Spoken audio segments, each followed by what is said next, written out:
یہ جو بیچ میں 18 سال کے ٹینیور ہے، اس میں جو بھی حکومتیں آئیں، خاص کر 2009 میں پیپلز پارٹی آئی، پھر 2015 میں پی ایم ایل این آئی، 10 سال ان کا ہے، بیچ میں جو بھی آپ کی کیئر ٹیکر حکومتیں آئیں اور اب پی ٹی آئی کی حکومت کا 1 سال سے اوپر ہو گیا ہے۔ ان کی خواہش یہی ہے، مجھے جو سمجھ آ گئی ان کے ساتھ ایز اے جرنلسٹ بیٹھ کے کام کرتے ہوئے، کہ ان کی خواہش یہ ہے کہ بلدیاتی اداروں کے الیکشن نہ ہوں۔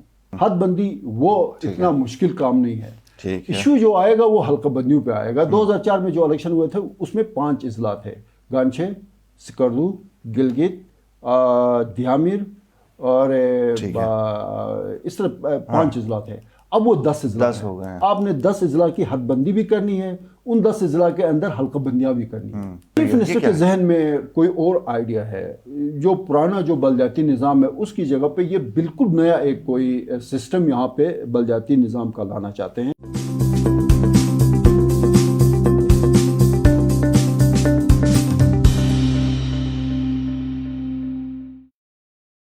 السلام علیکم، آپ دیکھ رہے ہیں IMN، میں ہوں شبیر میر۔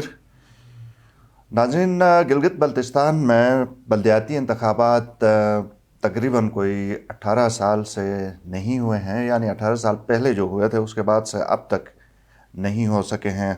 اس دفعہ chief election commissioner Gilgit Baltistan Raja Shahbaz Khan کچھ زیادہ متحرک نظر آتے ہیں، ڈٹرمن نظر آتے ہیں الیکشن کروانے کے حوالے سے۔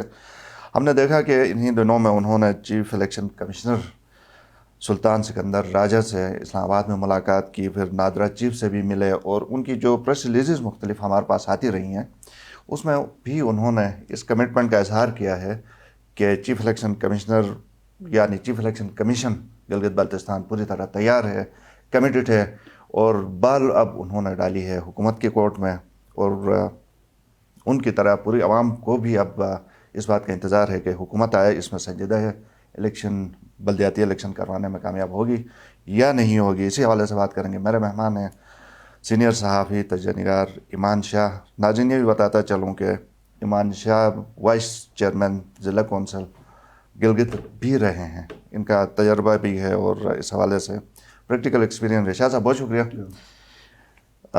چیف الیکشن کمشنر صاحب تو کافی متحرک، کمیٹڈ نظر آ رہے ہیں۔ یہ ملاقاتوں کا جس کا میں نے حوالہ دیا، بظاہر تو لگتا ہے کہ یہ الیکشن کروا کے ہی دم لیں گے۔ آپ کو کیا لگتا ہے؟ میر صاحب دیکھیں، یہ بہت اہم ایشو ہے۔ اگر اس کو ہم سمجھے تو یہ گراس روٹ لیول پہ جو پبلک کے ایشوز حل کرنے کا، اور پھر یہ پولیٹیکل سسٹم کے اندر نرسری کی ایک حیثیت ہے بلدیاتی جو ادارے ہوتے ہیں، جس میں یونین کاؤنسلز ہوتے ہیں، میونسپل کمیٹیز میں آتے ہیں، پھر ڈسٹرکٹ کاؤنسلز میں آتے ہیں۔ اب بدقسمتی ہے کہ میں بھی آپ وہ بتا رہے تھے کہ میں ڈسٹرکٹ کاؤنسل کا وائس چیئرمین رہا۔ 2004 کا جو آخری الیکشن ہوا تھا وہ میں نے کنٹیسٹ کیا تھا، اس کے بعد الیکشن نہیں ہوا۔ 18 سال ہو گئے، بہت بڑا عرصہ ہوتا ہے۔ پرابلم یہاں پہ یہ آ رہی کہ یہ جو بیچ میں 18 سال کے ٹینیور ہے، اس میں جو بھی حکومتیں آئیں، خاص کر 2009 میں پیپلز پارٹی آئی، پھر 2015 میں پی ایم ایل این آئی، 10 سال ان کا ہے، بیچ میں جو بھی آپ کی کیئر ٹیکر حکومتیں آئیں اور اب پی ٹی آئی کی حکومت کا 1 سال سے اوپر ہو گیا ہے۔ ان کی خواہش یہی ہے، مجھے جو سمجھ آ گئی ان کے ساتھ ایز اے جرنلسٹ بیٹھ کے کام کرتے ہوئے، کہ ان کی خواہش یہ ہے کہ بلدیاتی اداروں کے الیکشن نہ ہوں۔ اس کے دو اس کے پیچھے مقاصد ہیں۔ ایک تو یہ ہے کہ بلدیاتی اداروں کے لیے جو فنڈز آتے ہیں ان کی یوٹیلائزیشن بہت آسان ہوتی ہے۔ آپ نے ایک بندے کو پروجیکٹ لیڈر بنا دیا، اس کے نام پہ کوئی کھاتہ کھول لیا، پروجیکٹ بتا دیا، 5-6 بندوں کے سائن کر دیا، اس کو پیمنٹ کر دیا، وہ کھاتے برابر ہو جاتے ہیں۔ دوسری بات جو ہے وہ موجودہ اسمبلی یا پچھلی اسمبلی کے جو بھی لوگ بیٹھتے ہیں وہ کبھی نہیں چاہتے ہیں کہ ان کے اختیارات کسی اور کو بھی اس میں شیئر ہو، منتقل ہو جائیں۔ سو یہ 2 ایشوز ہیں۔ اب یہ جو ہمارے چیف الیکشن کمشنر صاحب جو متحرک ہوئے ہیں، ان کی مہربانی ہے کہ ان کو یا تو کہیں سے بتایا گیا یا ان کو خود سمجھ آ گئی کہ یہ جو ہے بلدیاتی الیکشنز بہت ضروری ہیں، جس کا ہم نے ذکر کیا کہ یہ عام آدمی کے لیے کتنا ان کے چھوٹے موٹے ایشوز جو آتے ہیں۔ اس میں ابھی پروگرام کے آغاز سے قبل ہم نے بات کی چیف الیکشن کمشنر صاحب سے، ان کی مہربانی ہے، انہوں نے ہمیں ڈیٹیل سے بتا دیا۔ ان کا کہنا یہ ہے جی کہ یہ جو اپریل 2021 میں انہوں نے ایک میٹنگ کال کی، اور اس کے اندر منسٹر بلدیات، پھر سیکٹری بلدیات، پھر سیکٹری قانون، سیکٹری ہوم اور ڈائریکٹر لوکل گورنمنٹ کا جو بھی ہے وہ سارے شریک تھے۔ ڈیٹیل کے ساتھ وہ میٹنگ ہو گئی۔ اس میٹنگ کے منٹس صوبائی حکومت کو ان ریکمنڈیشنز کے ساتھ بھجوائے گئے کہ سپٹمبر اکتوبر 2021 میں گلگت بلتستان میں بلدیاتی الیکشن کے لیے ماحول بنایا جائے اور الیکشن کنڈکٹ کیے جائیں۔ ان کا یہ کہنا ہے کہ جب اس کا کوئی جواب نہیں آیا تو پھر سپتمبر کے فرسٹ ویک میں ایک اور جو ہے نا وہ ڈیو لیٹر چیف منسٹر کو لکھا چیف الیکشن کمشنر نے کہ جناب یہ جو اپریل میں جو میٹنگ ہوئی تھی اس کا کوئی جواب نہیں آیا, کوئی رزلٹ نہیں آیا, کچھ بھی نہیں ہوا. ان کا یہ کہنا ہے کہ اس کے بعد بھی جب بالکل ہی خاموشی ہو گئی, پھر 2 دسمبر کو ان کا یہ کہنا ہے کہ وہ ذرا لیٹر کا جو لب و لہجہ جو تھا وہ تھوڑا سا چینج کرنا پڑا, سخت کرنا پڑا, یعنی سخت کرنا پڑا, انتباہ کرنا پڑا, مطلب اس کو جگانے کے کہتا کہ اس کے بعد رزلٹ آ گیا. اس کے بعد یہ ایس ایم بی آر بھی حرکت میں آ گیا. یہاں پہ 2 ایشوز آتے ہیں, حلقہ بندیاں اور پھر بالکل شاہ صاحب اس کے اوپر بات کریں گے, حلقہ بندیاں اور حد بندی, 2 چیزیں ہیں نا اس کے, یہ ٹیکنیکل چیزیں ہیں, یہ ہمارے ناظرین کے لیے بھی ضروری ہیں, ذرا ان کو آپ وضاحت کریں. لیکن پہلے مجھے یہ بتائیے کہ چیف الیکشن کمشنر کے پاس کیا کوئی اختیار اتنا ہے کہ وہ کسی کو صرف سخت زبان کی حد تک استعمال کر سکتے ہیں, کوئی اس سے زیادہ تو نہیں کر سکتے نا ویسے, کیونکہ یہ الیکشن کے دنوں میں ان کے پاس چیف کورٹ کے پاور ہوتے ہیں, یہ پورے چیف کورٹ کے جج کے پاور ہوتے ہیں. ٹھیک ہے, تو اس وقت نہیں ہے کہ نہیں, اس وقت بھی ہیں سر. دیکھیں چیف کورٹ کا آپ پاکستان میں اس وقت فارن فنڈنگ کا کیس چل رہا ہے. Chief election commissioner of Pakistan یا chief election commission of Pakistan sir کسی پارٹی کو مکمل طور پہ ایبولش کر سکتے ہیں. ویسے شاہ صاحب آپ کا کلامی معذرت, چیف الیکشن کمشنر سلطان سکندر راجہ صاحب کا سٹینڈ تو ہم سب کو پتہ ہے.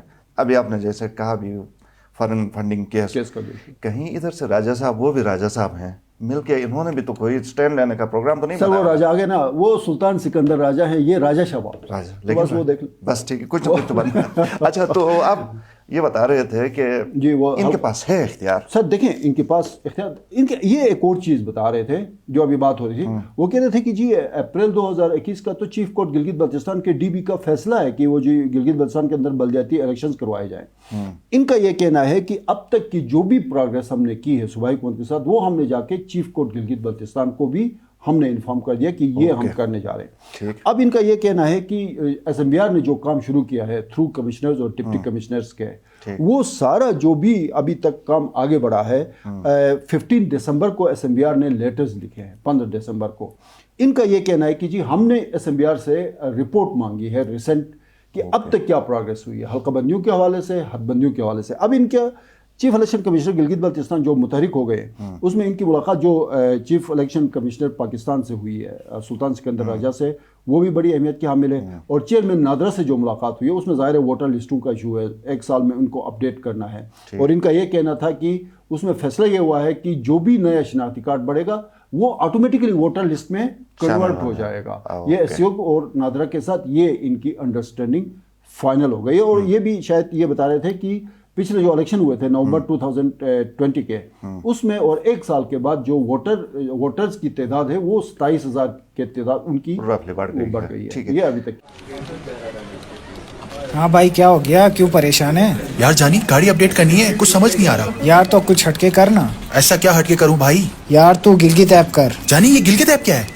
یار یہ ایک اپلیکیشن ہے جہاں پہ آپ اپنی چیزوں کی خرید و فروخت کر سکتے ہیں. لا میں تجھے دکھاتا ہوں. پلے اسٹور پہ جاؤ اور گلگت ایپ ڈاؤن لوڈ کرو. آئٹم ایڈ کرنے کے لیے پلس کے بٹن پہ کلک کرو. کار سلیکٹ کر کے اپنی گاڑی کی اچھی تصویر اپلوڈ کرو. گاڑی کا نام, ماڈل اور ڈسکرپشن ایڈ کر کے مناسب قیمت لکھ کر پوسٹ پہ کلک کرو. بھائی یہ گاڑی بیچو اور گلگت ایپ سے نئی گاڑی خریدو. یہ کیا؟ تمہاری نئی گاڑی. واقعی؟ کچھ ہٹ کے کر.